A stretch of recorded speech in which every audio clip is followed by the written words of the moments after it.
and vigorous, he came to the highest office in the land he loved, the youngest man ever elected president, fulfilling a dream of his father, Joseph P. Kennedy, that one of his sons achieve the presidency. Jacqueline Kennedy gave to her role of First Lady the full measure of her charm and devotion. Her husband journeyed afar in a world of ever-shrinking distances and new challenges for his nation in its global leadership.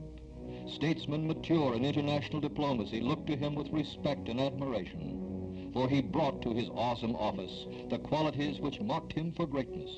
In the words of Winston Churchill, a great statesman and a wise and valiant man. The 10-year marriage of President and First Lady was marked by many moments of loss, but in their children, John, and Carolyn, they found happiness. The boy and his sister would mark their birthdays, he 3, she 6, close to the Thanksgiving Day their father would not celebrate. Arriving in Dallas on the day he faces his final harsh destiny, Mrs. Kennedy is accompanying him on a major speaking tour for the first time since the 1960 primary campaign. He has been president just 2 years, 10 months, 2 days.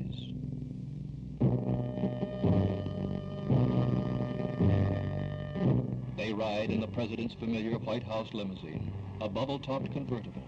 Because the weather has turned fair, the transparent bubble has been removed. From a 5th-floor window at 12:30 p.m., the rifle shots that bring death to President Kennedy and seriously wound Governor John B. Connally, Jr. of Texas.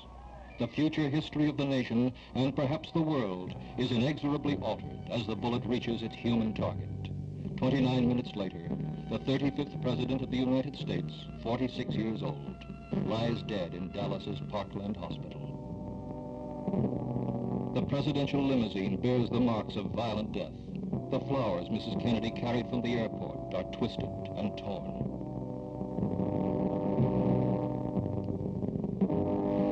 Shock and disbelief give way to tears.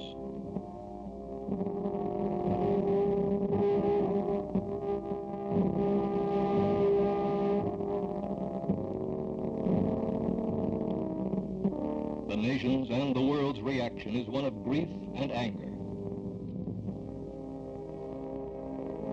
With the first moment of mourning, the stillness hangs like a cloud over the land. Stunned crowds stare incredulously at the White House. Passers-by stop to worship at churches of their faith. The United Nations receives the stunning, almost unbelievable news. From the far reaches of the world, expressions of sorrow pour in from friends and antagonists, allies and foes, from the Kremlin and from the Vatican.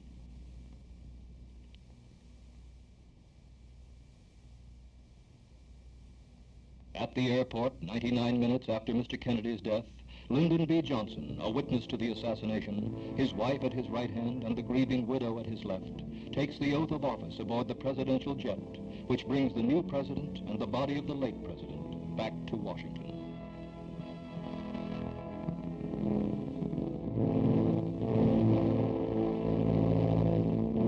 The arrival from Dallas at Andrews Air Force Base, 15 miles from the White House. The coffin is placed on an elevator platform. Again, it seems almost impossible to believe that the president, who had so often flashed his almost shy, hesitating smile in returns from other trips, is dead.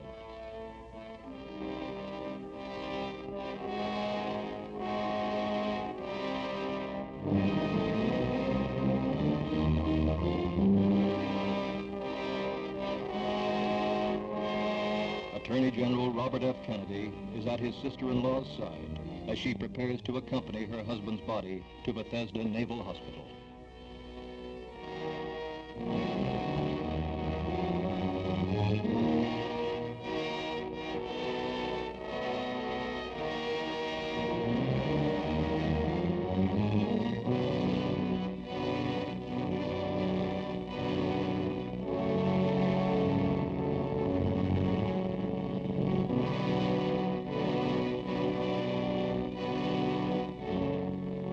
At 55, Lyndon B. Johnson is now America's 36th president.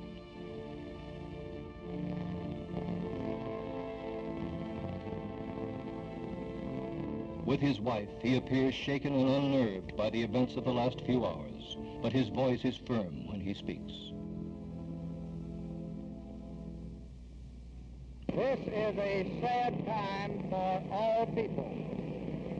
We have suffered a loss that cannot be weighed. For me, it is a deep personal tragedy. I know that the world shares the sorrow that Mrs. Kennedy and her family bear. I will do my best. That is all I can do. I ask for your help and God's. He is flown to the White House aboard the big helicopter that has lofted Mr. Kennedy so often.